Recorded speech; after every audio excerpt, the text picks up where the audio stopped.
welcome back to Spoilers for Days. This is basically a series of podcasts where we, from Great Mates, spoil quite literally everything that we love. So yes, be aware there are lots and lots of spoilers. This is a very special episode I am recording about The Good Place. And we've done 5 episodes already about our, the Great Mates reactions to it. But I've got a friend with me. So, again, I'm Josh, and I've got Seb. Hello, Seb. Hello, Josh. Thank you for having me. So for those of you who may not have listened, Seb actually did a separate episode on Let's Get Deeper, which you can find basically everywhere. He actually wanted to do just this. No, I'm in demand. You say that. But yeah. Well, you had me on, so... That is fair. That is fair. I did concede to that. So yeah. Concede or offer? Take your pick. But yeah, so we're gonna basically do a very quick rundown, hopefully, about his thoughts on the show. He's also a very big philosophy person, so we might tap into a little bit of that as well. We'll try. We'll do our best to try and make sure that we don't go far into that black hole that can happen. But yeah, so Seb, how did you first come about finding The Good Place?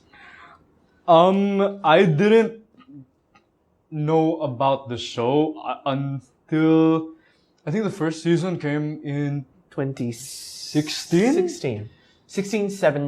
17. Okay, so I didn't hear about the show until sometime in 17 or 18, if I'm not mistaken. Okay. So in terms of how long the show has been on the air, I have not been familiar with it throughout its entirety. So I can't remember when exactly I heard about it. It would have been late 17, early 18, somewhere there. So I heard about the show from a friend.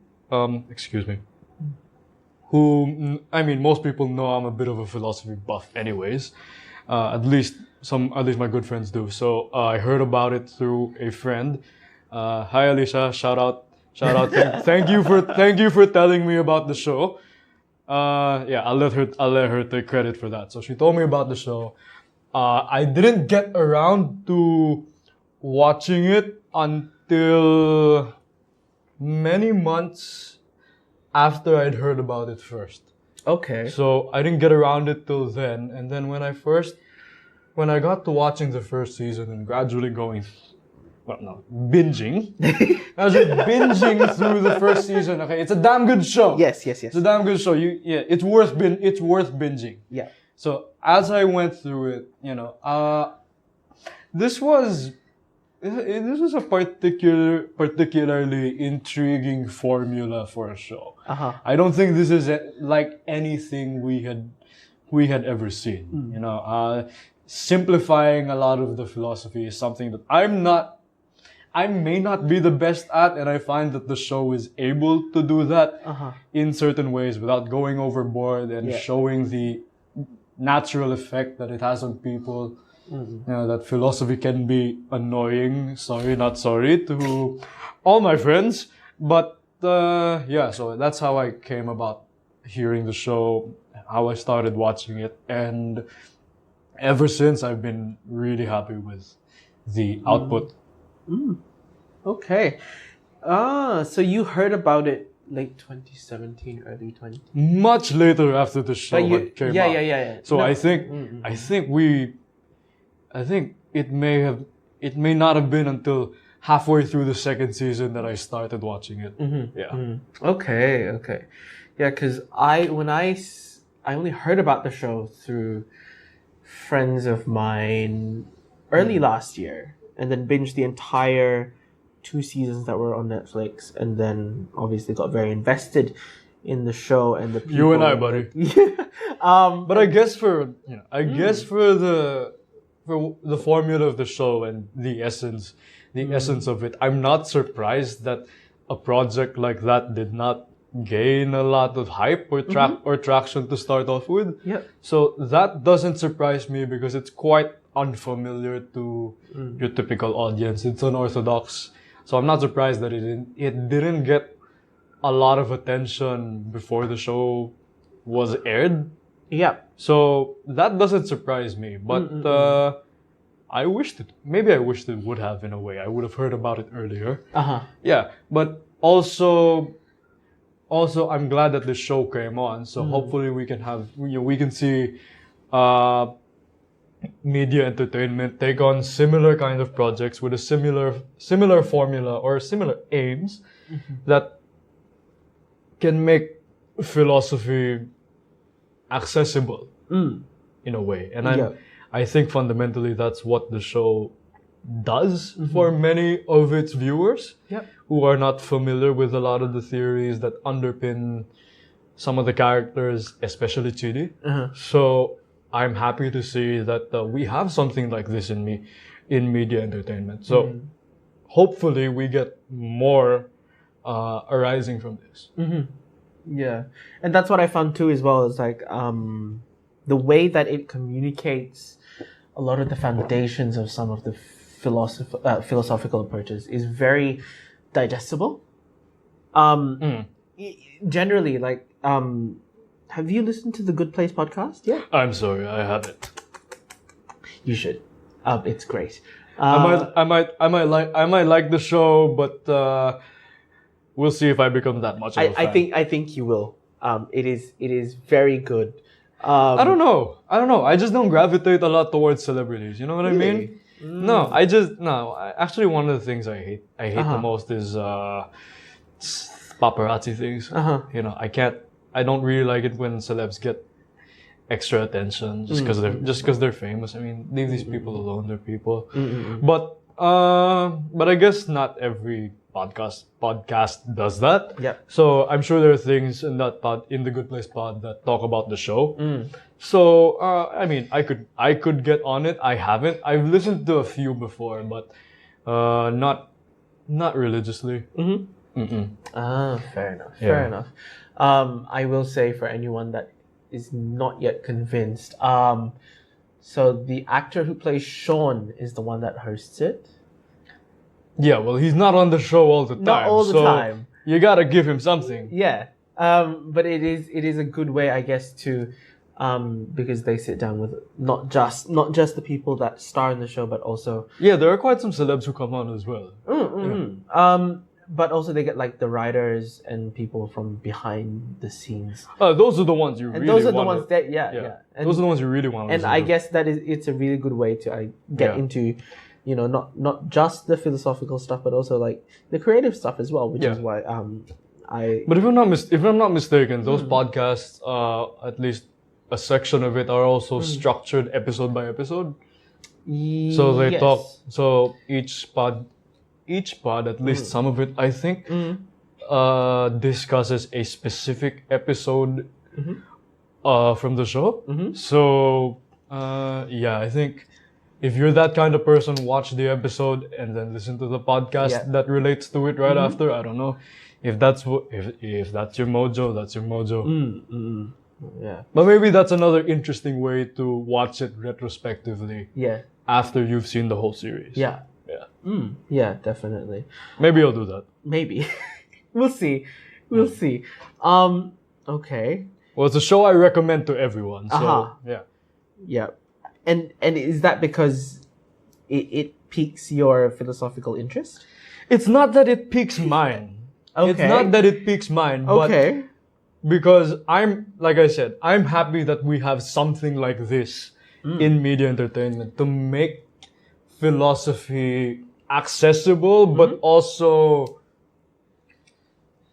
quote unquote cool. Or I don't know what's the Gen Z way of saying these things. I don't know. I don't know. How do I speak millennial to say that? Either way, our listeners can diss me on that again. But it's not that it piques my philosophical interest, but because I want to impart this interest onto other people. And it's not because I like philosophy, but it's because philosophy is useful, whether we realize it or not, whether we agree with that assertion or not. So, in a way, for me, I find it useful, but I also like it. I find that my role is to impart that knowledge and interest onto other people, if possible. So, for a lot of people, they're gonna think, oh, philosophy? What's that got to do with anything? Oh, philosophy. I'm so bored. No. But no. No, this is really not the case. Critical thinking and analysis are crucial skills to anything in life. So if you think this stuff is not useful, it's because you're not thinking critically about it. So in anything you face, there will be philosophical conundrums, whether it is internal or external, and those will clash at some point. Because, like I've said in an earlier pod, another pod with Josh, rather, that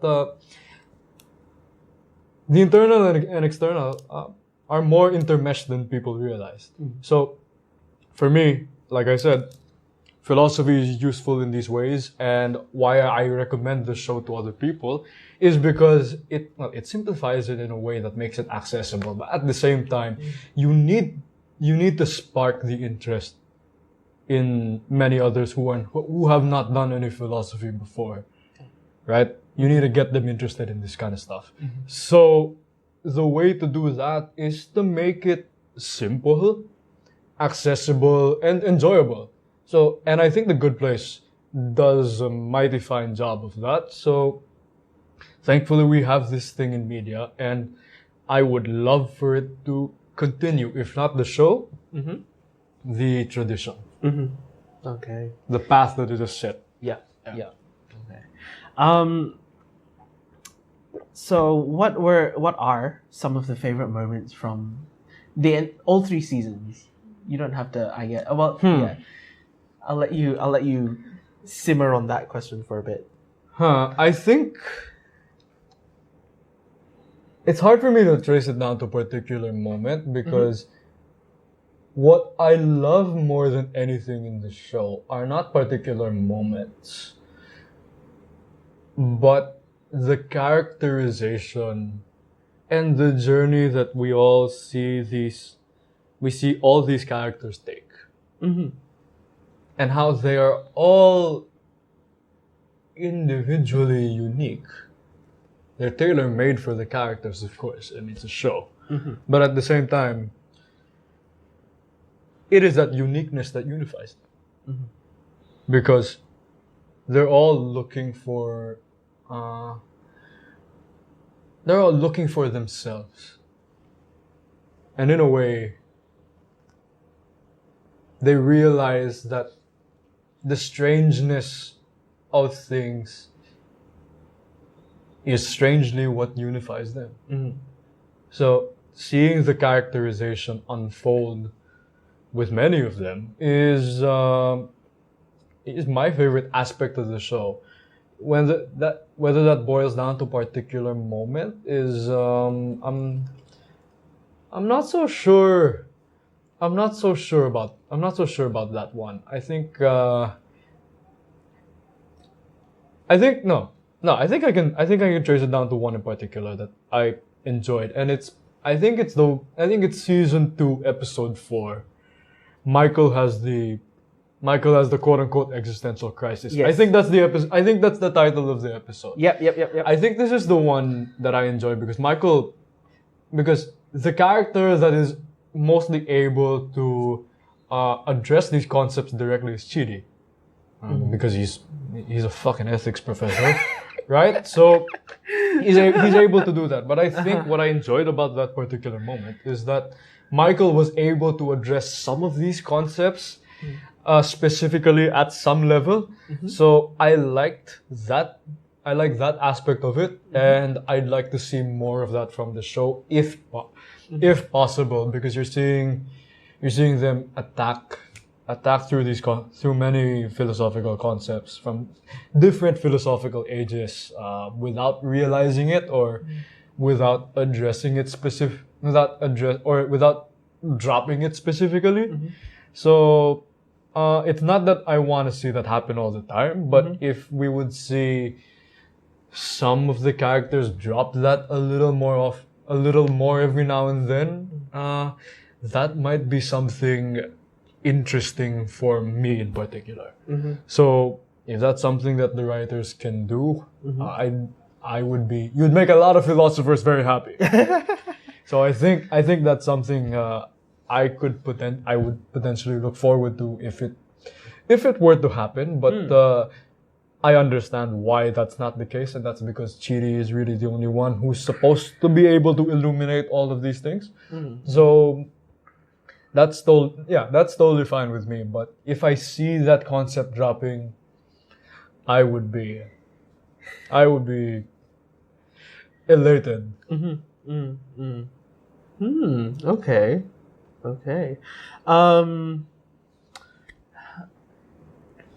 Now what? Actually, no. Who's your favorite character from the show? and there's a follow-up question to this, which is significantly different. Okay. Because it may not necessarily be related to this question. Can I have the follow-up? So the follow-up question is, who do you most identify with on the show? Not necessarily, doesn't necessarily have to be your favorite character. Okay. So, should I answer? That is up to you. Should I answer this through the quirkiness of the as an audience? Or should I answer it through a bit of a character analysis? Ooh, maybe the former. The former. Okay. Yes. Okay. I would have to say, my favorite character to watch? I would have to say, I'm torn. Okay. I'm torn. Okay. I would have to say either Michael or Janet. Oh. It's either Michael or Janet for me. And it's because of all the main characters, these are supposedly the ones who are not human. Yep. Right? So, supposedly they're not human. But yet they are the ones in the show exploring their humanity the most. Maybe Janet even more so, because Janet started out as a robot. Right? Not technically not a not robot. Technically, but close enough to a robot that we can say, I can give it that, I can put her in that category, and it's not an injustice to the character. Right? So I can label the character as a robot that at least started out that way. But Michael and Janet, I would argue, have done the most or progressed the most in the show towards discovering and becoming human. Yep. Right? So that to me is the most enjoyable journey to watch. As somebody who is, I guess a philosophy buff, but also is able to understand that we all relate to that ontological experience, because that is the ontological condition of becoming human to discover that humanity, or vice versa. Yeah. So, in that sense, I have to say that that's why Michael and Janet are the most enjoyable, because they have taken the most leaps towards discovering and becoming their own. And they've done that with the help of the others, of course. But I really think they're the ones who have come the furthest. Come the furthest in attempting to do that. So I would have to say it's either Michael or Janet. Okay. For me, maybe Michael with a bit of a slighter edge, because we see a little more openness from Michael towards that. Yep. But I think given the nature of how their given the ontology of how their characters started, Michael is naturally going to be more able to progress more towards that direction because Michael did not start out as a robot. Yeah. So Michael is able to reach that phase of openness sooner. I think what you see with Janet is more of the Sartrean nausea and trying to understand Janet as herself as being in the world. Yeah. In the Heideggerian sense before she's able to understand it. I think Michael seems to already understand his ontological position. Yeah. Janet is still trying to get there with the help of the others. Yeah. But that's what makes the characters both enjoyable. But I have to give Michael the slight edge. But Janet is within an inch. Yeah. Within an inch. Yeah. And I would have to agree with you, because as you said, like the entire art for those two is about, recognizing humanity. They become more human, but they're doing it a lot better than they're doing it a lot better than a lot of other real humans. Yes. They really sorry, are. Not sorry. But also I think you're right in saying that Michael has that edge because he's a demon first and foremost. So he has that position that he's held before. And Janet, I guess, has to do it. And she has accelerated through that. We had the whole love arc with her and Jason, and having her experience what it's like to process things, process emotions, and how to handle the emotions because throughout. I think it's not just the processing of emotions. Yeah. Processing the conditions to process the emotions, and there's this conflictual understanding of attempting to reconcile both if not more things that come into the equation. So, in that sense, I have to agree with you, but I've got to say it's they're tackling a whole lot more, and the show does a good job of depicting that.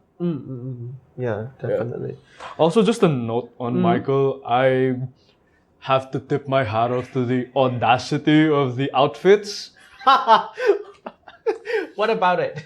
What about the outfits? I could not wear those bow ties. I could not wear those fucking bow ties. You could try. I wouldn't. There's no harm trying. I'm sure my little brother loves them, but I personally just could not wear those bow ties. I find bow ties a little tacky. Okay. Every now and then, I mean, if you gave me the choice on how I could dress, if I were to dress in that fashion, I'm a no tie kind of guy. But it's not really that. I mean, the boldness of Michael's bow ties to me is there's a lot of audacity that the creative team probably has in putting all these quirky outfits on him, and it's I mean, I respect it, but at the same time, I don't think I could pull that off. I can pull anything off. I'll make that. If you tried. Yes. Oh no! No. You make your outfit work. If that outfit, if that outfit ain't working for you, you're the problem. It's not the outfit. Yeah. I mean, I can make it work. I just wouldn't. It's just not my thing. Okay. But I mean, I like how playful they have been with that. So I'd also say Michael has the best and worst wardrobe at the same time. Fair enough. Now on to the next question. Okay. Who do you most identify with in the show? Because I have thoughts about this too, and because we briefly discussed this outside of, Okay, so let's try and break down a little bit how we can situate the characters before I give an answer to that. And so let's start. Eleanor is the nihilist. who, in the Kierkegaardian sense, runs away from her own experience, runs away from herself, right? Yeah. Right. So Eleanor does not believe in what exists, so she simply does nothing about it. So a nihilist in the way that I just don't care, but it's not that I don't. It's not that she's ambivalent. It's just that there is no faith in what she understands the world to be. So Eleanor, in that sense, that's what drives her stubbornness, her what's another word I would describe Eleanor with? Stubborn, narrow-minded at times, a little shallow. A little. I mean, we've seen in the show that Yes. that everyone has a complexity in them if you pull it out of them, but if they also pull it out of themselves. Yes, Everyone has that, but Eleanor's a bit shallow to start off with. But right, Eleanor is this nihilist who just doesn't believe in what the world is. Therefore, she just says, "Okay, fuck this. I'm just gonna live like an asshole because I just don't care." Yeah. So that's it. But Eleanor is also somebody who runs away from her own existence, runs away from her own humanity. Yeah. Simply by dismissing it, right? So the nihilist understands this truth, but that is the danger of understanding that truth. That you acknowledge a reality, but at the same time, you don't want to do anything about it. And and Simone de Beauvoir is one of the great philosophers who says that the nihilist is in a dangerous place because they know something, they know a particular truth, but it is what hinders that action. Yeah. Towards doing anything. So because Eleanor runs away from it. So that's how we describe Eleanor. Chidi is very similar in a way. Okay, so how I would describe Chidi is mainly through Martin Heidegger. And Heideggerian existentialism, so to speak, Heideggerian phenomenology, rather, would say that we have pre-interpretations of what we understand ourselves to be. And because we have interpretations of that, we're able to attach them to certain things, right? We're able to comport our identities to certain things. Chidi does that with philosophy, right? So, if I, for example, I like to play basketball, right? Because I like to play basketball, I comport myself to that and say, I am a basketball player. I am an athlete. I comport myself to an interest that makes me understand a part of myself. Chidi does that with philosophy, right? Yeah. So he attaches his entire identity onto that. And sorry, not sorry, but I am not a fan of the same philosophers that Chidi particularly admires. Sorry, not sorry, but that's also the thing. Chidi also runs away from his own humanity, because we see that through his indecisiveness with everything. I'm getting a stomachache. I'm getting a stomachache. Oh no, that's Chidi every time. But his indecision is in itself an exhibition of how he runs away from himself, only to arrive back towards himself. Yeah. So Chidi uses philosophy to avoid making decisions, when in fact it brings him back to making those decisions. But at the same time, he is able to impart that knowledge onto other people, but not take it upon himself. He can't walk the talk, right? So that's how I would situate Chidi. Not in the Kantian sense that he would like, but in terms of Heideggerian ontology and phenomenology. Of Chidi understands his being in the world, but not how to advance that course. Tahani's funny. I like Tahani. I find Tahani really funny. Okay. Yeah, but Tahani is this. Tahani embodies two ontological categories we see from Jean-Paul Sartre, and this is called being for itself and being for others. And what this means is that for being for itself understands itself as a lack of itself, and this is why for Sartre, this is why we take on anything. This is why we take on any projects and project ourselves onto the world, because if the for itself perceives itself as a lack of itself, it's why we do anything to fill that lack, right? We see that with Tahani, because Tahani sees herself as a lack of herself. This is why she competes with her sister. This is why she hosts all of these functions. Or she's a people pleaser. Yeah. Right? But she does this because she sees herself as lacking of something. So this is where the Sartrean for itself is embodied in Tahani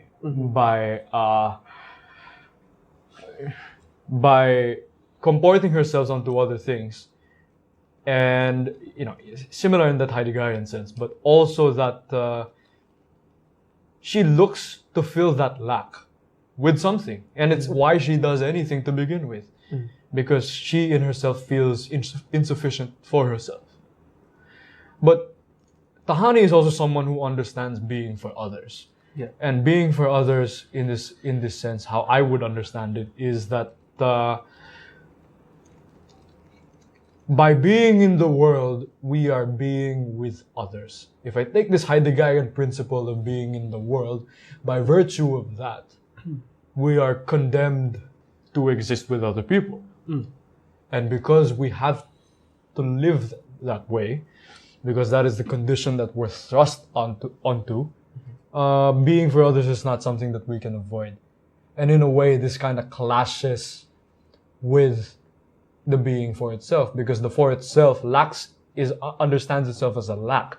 So it projects itself onto the world as a lacking of something for the purposes of filling something. But the for others is how the projection of others project onto you.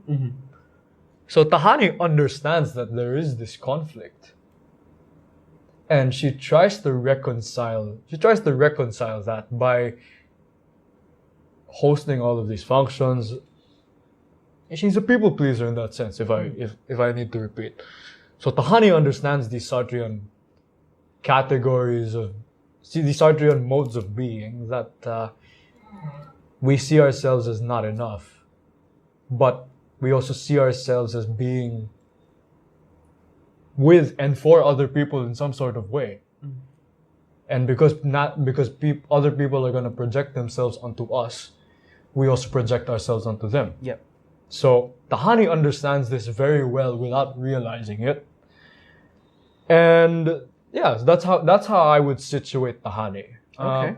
Very good, actually an outstanding interpretation of the Sartrean modes of being.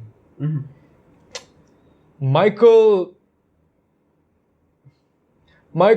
and Janet take on the Kierkegaardian journey of becoming a self, right? Yeah. So they encounter the anxiety of becoming itself. So if anxiety is the fear of the possibility of possibilities. Michael and Janet understand this very well, but they also seem to show us that to become a self, and Kierkegaard would probably be very proud of that, is that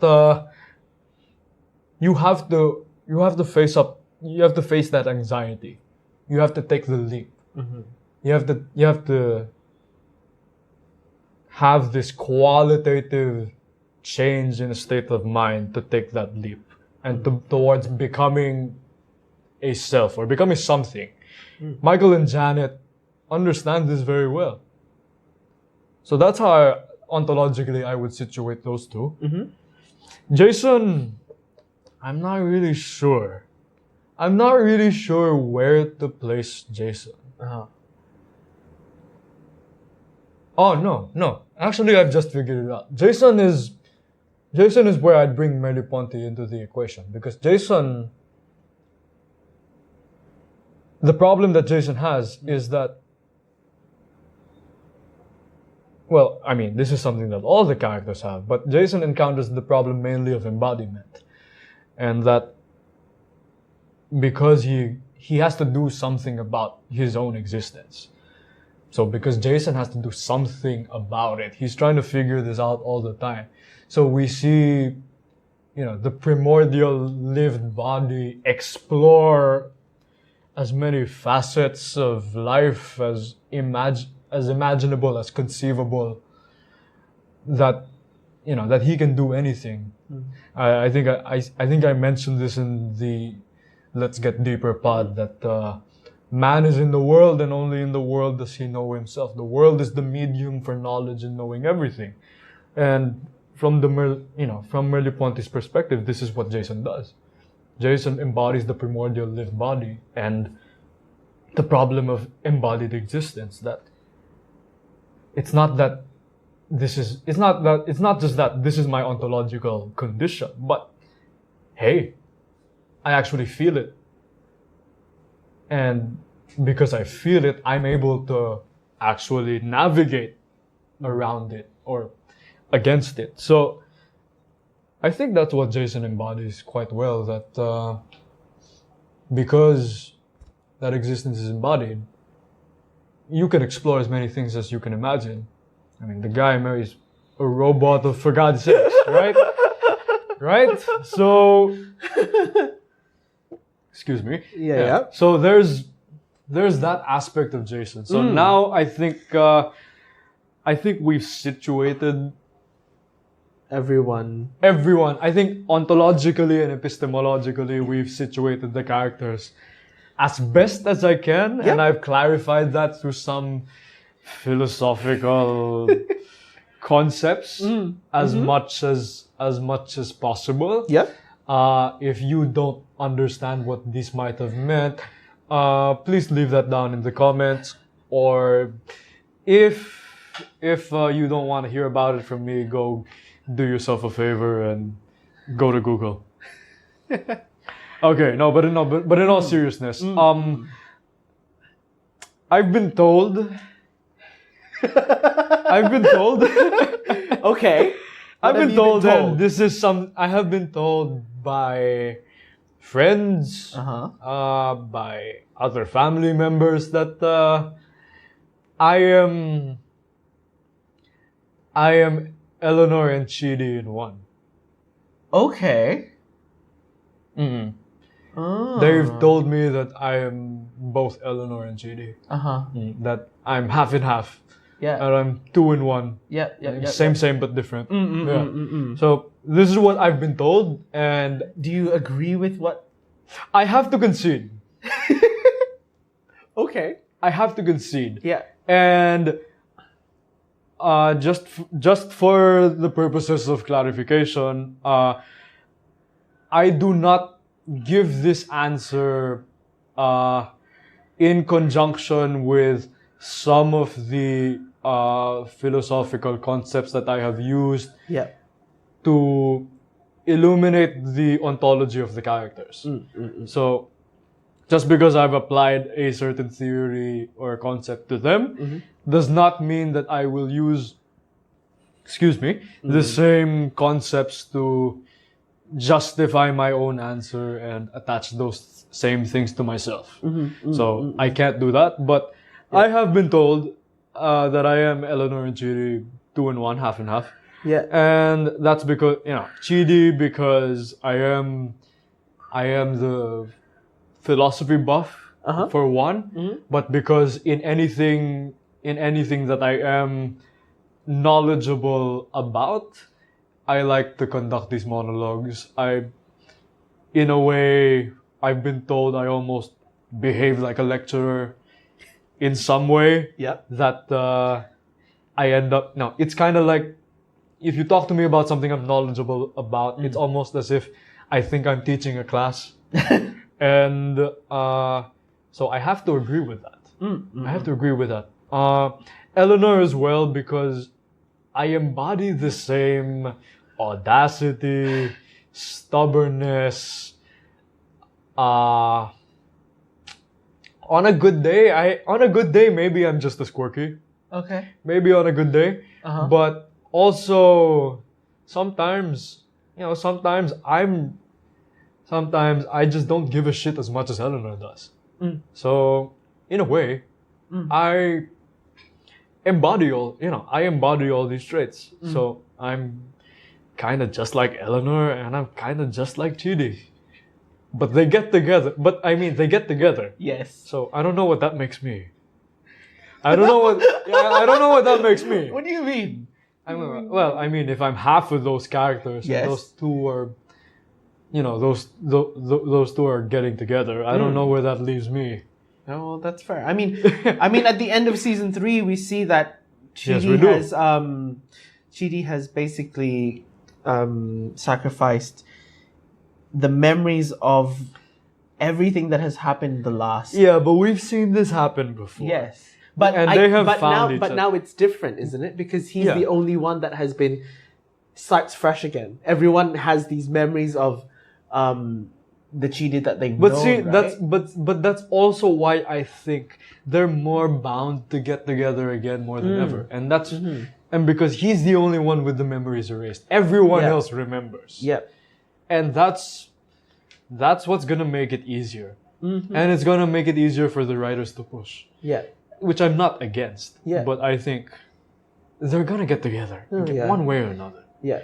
It's gonna happen because this is also a show. So it's gonna happen, and it's gonna get pushed at some point. Yeah. But I wouldn't be surprised.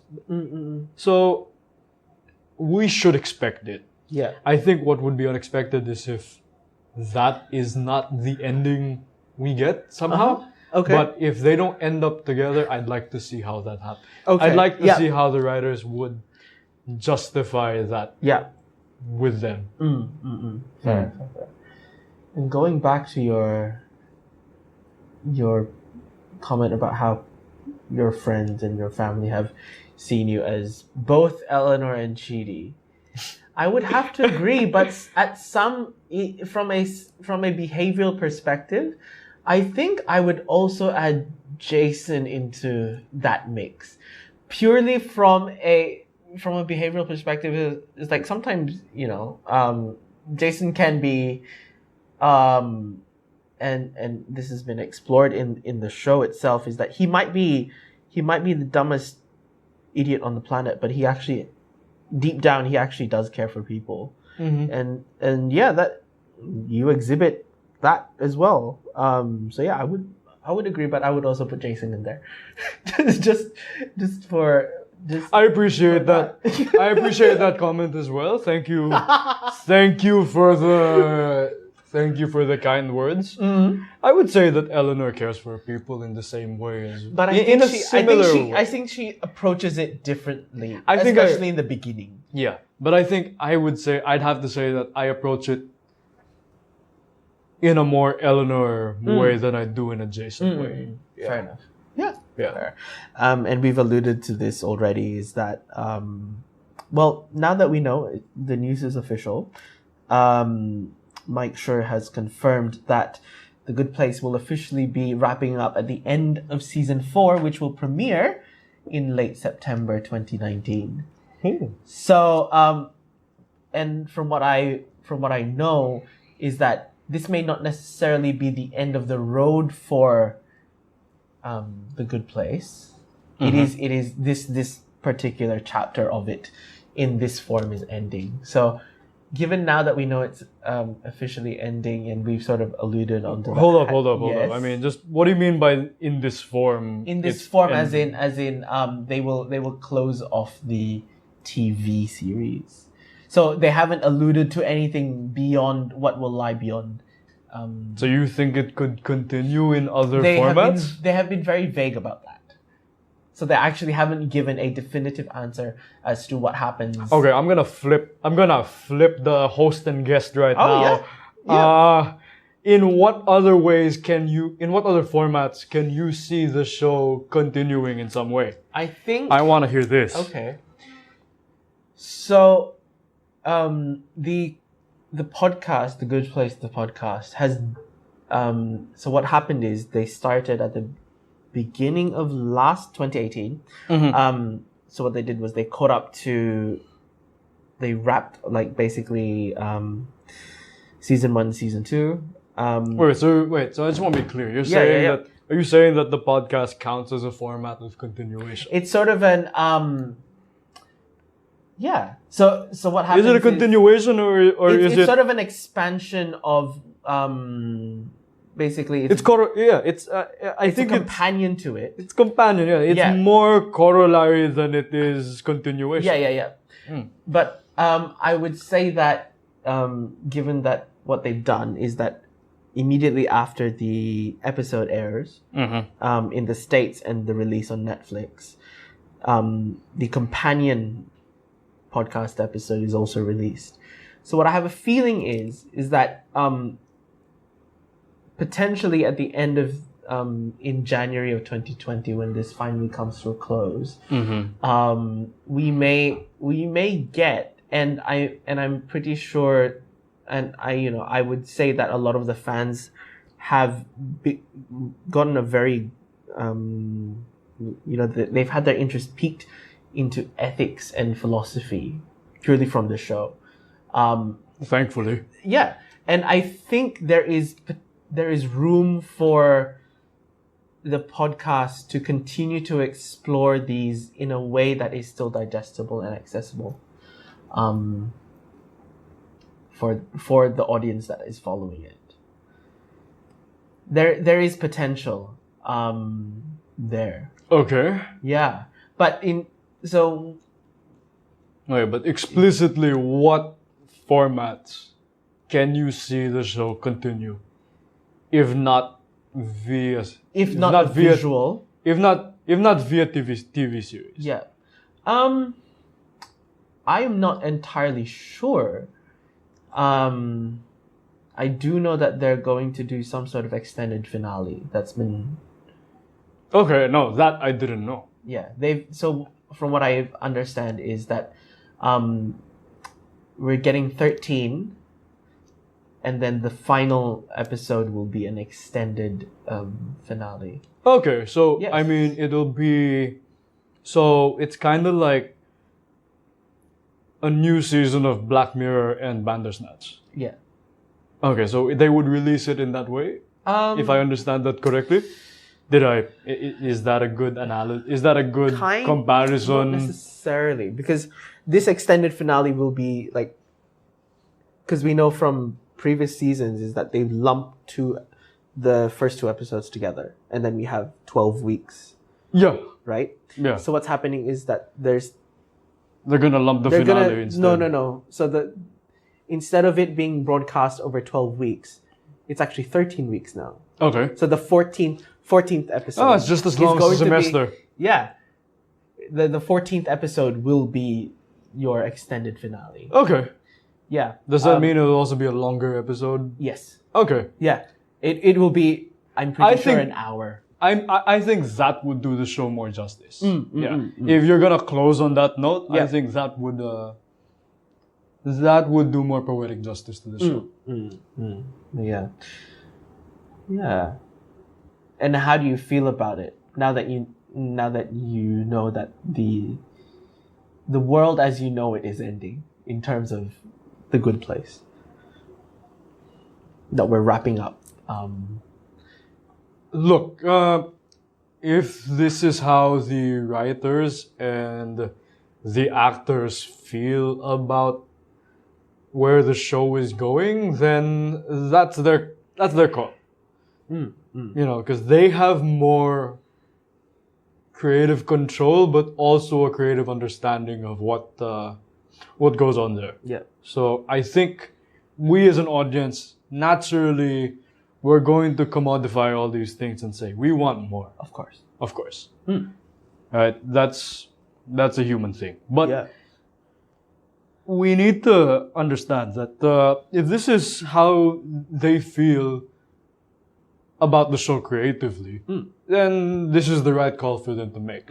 Would you rather the show? Would you rather they stretched out the show and it not be as good as it once was? Yeah.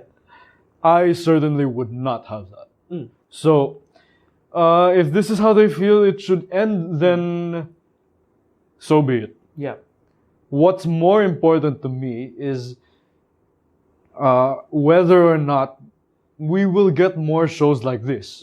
Not in the sense, not in terms of plot, but in terms of themes, themes and motifs. Yeah. Are we going to get shows that are gonna make philosophy cool again? Are we gonna get shows that are gonna make philosophy accessible, understandable, simplified enough again? Yeah. Because that is the legacy of a show like that to global media. Yep. Are we gonna get something like this again? That's what I'd be more concerned with now that the show is ending. And of course, hopefully, if there are more iterations of that in a way, then I hope they would go just as well, if not better. But yeah, more importantly to me, it is whether or not we're gonna get shows that are gonna keep philosophy at the core of its universe. Are we gonna have that as a central theme again? Yeah. I fucking hope so. Because this is one of those shows that I really like, not just because of what it is, but because of its themes and motifs. Yeah. Because it puts philosophy at the forefront. Because it makes it cool again. It makes it accessible. Were it not for that, I don't know if anyone in that audience would be just as interested. Yeah. I mean, of course, you do have those where for guys like us who are familiar with all of these concepts, the application of it is, it's elementary. We get it. Yeah. But for those who don't understand this stuff, where is media going to continue piquing that interest, that curiosity, right? I mean, commodify the ideas, sure. You're gonna make money out of it, sure. But if the effect is that there's a growing consciousness around the world, hopefully, or at least an awareness of these ideas, I'll have it. And with the end of the show in mind, that is what needs to happen.